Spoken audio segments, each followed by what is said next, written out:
Clear split కనపడుతుంది. దాదాపుగా 16% variation ఉంది. అంటే గ్రామీణ ప్రాంతానికి బీఆర్ఎస్ పార్టీకి కాంగ్రెస్ పార్టీకి ఓట్ పర్సెంటేజ్లో ఈ హైదరాబాద్ జిహెచ్ఎంసీలో 22 సీట్లు పక్కకు పెట్టి మీరు ఓట్ షేర్ మొత్తం మీరు చేస్తే 17-16% తేడా ఉంది. అంత పెద్ద శాతం తేడా ఉండకూడదు.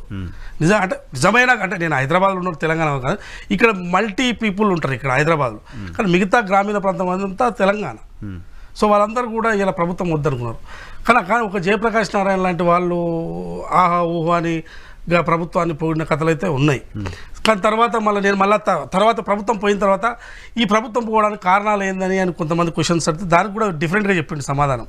సో ఆయన అనుభవాన్ని మనం చాలా చిన్న నేను అంటే నాలెడ్జ్లో, కానీ ఎంత నాలెడ్జ్ ఉన్నా మనం మాట్లాడుతున్న తీరునైతే జనరల్ పీపుల్గా నేనైతే అబ్జర్వ్ చేయాలి కదా. అబ్జర్వ్ చేసినప్పుడు జయప్రకాష్ నారాయణ గారు మాట్లాడిన మాటలు, అరే నెల రోజుల క్రితం ఇట్లా మాట్లాడే, నెల రోజుల తర్వాత ఇట్లా మాట్లాడుతుండు, అరే ఇంత పెద్ద మేధావులు కూడా ఇట్లా మాట్లాడతారా అని నాకు కూడా ఆశ్చర్యం కల్పించింది. అప్పుడే వీళ్ళు ఎందుకు పోయారు అంటే వీళ్ళు చాలా తప్పులు చేశారండి అని చెప్తున్నాడు. మరి అప్పుడేమైంది నెల రోజుల క్రితం? అప్పుడు మేము గదే చెప్పినాం కదా, నెల రోజుల క్రితం గవే తప్పులు చేసినామని చెప్పినాం. అన్న పాయింట్లో ఏంటంటే ఇప్పుడు ఆర్థికంగా ఇబ్బంది ఉంది కాంగ్రెస్ ప్రభుత్వం. నేను ఇప్పుడు ఆయనను పరుషపదాలతో నేను మాట్లాడదలుచుకోలేదు జనరల్గా, ఎందుకంటే ఆయన మాట్లాడిన అంశాలు రెస్పెక్ట్తో మాట్లాడాలని డిసైడ్ అయినా, పరుషపదాలతో మాట్లాడదలుచుకోలేదు. నెల రోజుల క్రితం ఏం మాట్లాడాడు, నెల రోజుల తర్వాత ఏం మాట్లాడాడు, అహంకారము స్వేచ్ఛ ఇవన్నీ కరువైనాయండి తెలంగాణలో చెప్పినావు. నువ్వు ఇంకా నెల రోజుల కింద ఆహోవా మరి గవి లేవు, అప్పుడు స్వేచ్ఛ అహంకారం కనపలేదా?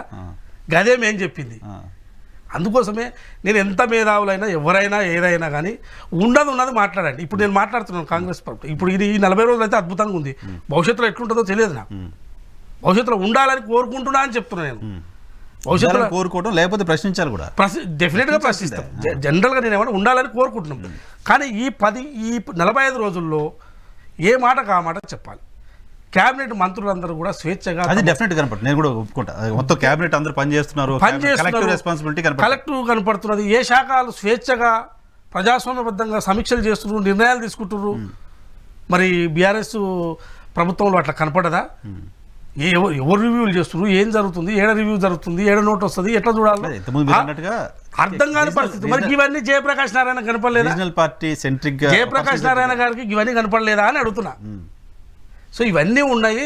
తెలంగాణ ప్రజలుగా అయితే మేము గుర్తించినాం. ఆ సార్ గుర్తించిండో లేదో నాకు తెలియదు, కానీ మేమైతే ఆ రోజు గుర్తించినాం.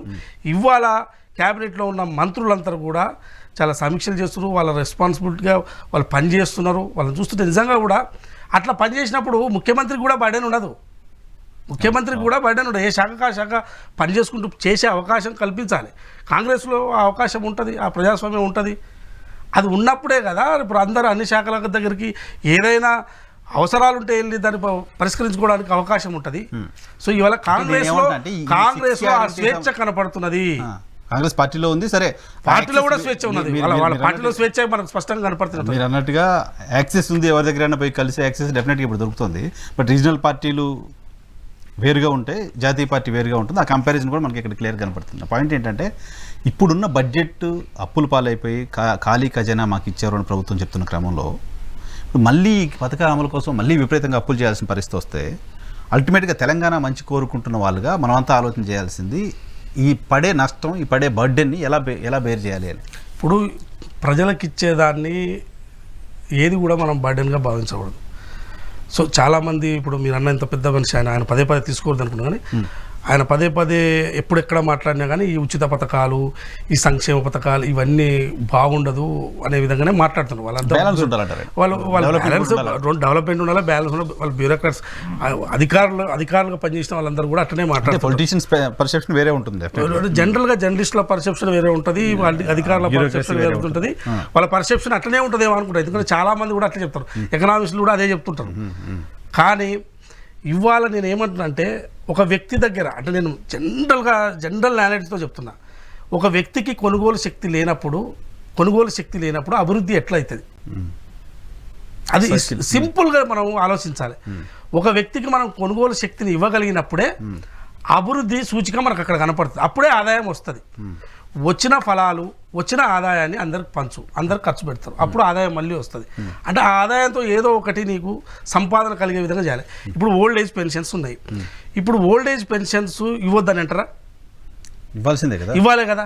ఓల్డ్ ఏజ్ పెన్షన్ 10,000 ఇవ్వాలి. Government responsibility. ఎందుకంటే ఒక వ్యక్తి దాదాపుగా 30-40 ఏళ్ళు ఈ సమాజానికి సర్వీస్ చేస్తాడు, ఏదో ఒక రూపంలో సర్వీస్ చేస్తాడు. ఒకరు వ్యవసాయం చేయొచ్చు, ఒకరు కూలీ చేయొచ్చు, ఒకరు బీడీలు అల్లొచ్చు, రకరకాల పని చేస్తారు. ఈ పని చేయడం వల్ల ఉత్పత్తిదారులే కదా వీళ్ళంతా. 30-35 సంవత్సరాలు వాళ్ళు సర్వీస్ చేసిన తర్వాత, ఓల్డ్ ఏజ్ అయిన తర్వాత సర్వీస్ చేయలేని పరిస్థితిలో ఉన్నప్పుడు ప్రభుత్వం వాళ్ళకి డెఫినెట్గా ఇవాళ 6,000 అంటున్నారు, కానీ 10,000 ఇవ్వాలి. ఎక్కడి నుంచి తెచ్చేయాలి? ఇవ్వాలి. ప్రభుత్వం ప్రభుత్వం ఆదాయాన్ని సృష్టించి వాళ్ళకి ఇవ్వాల్సిందే.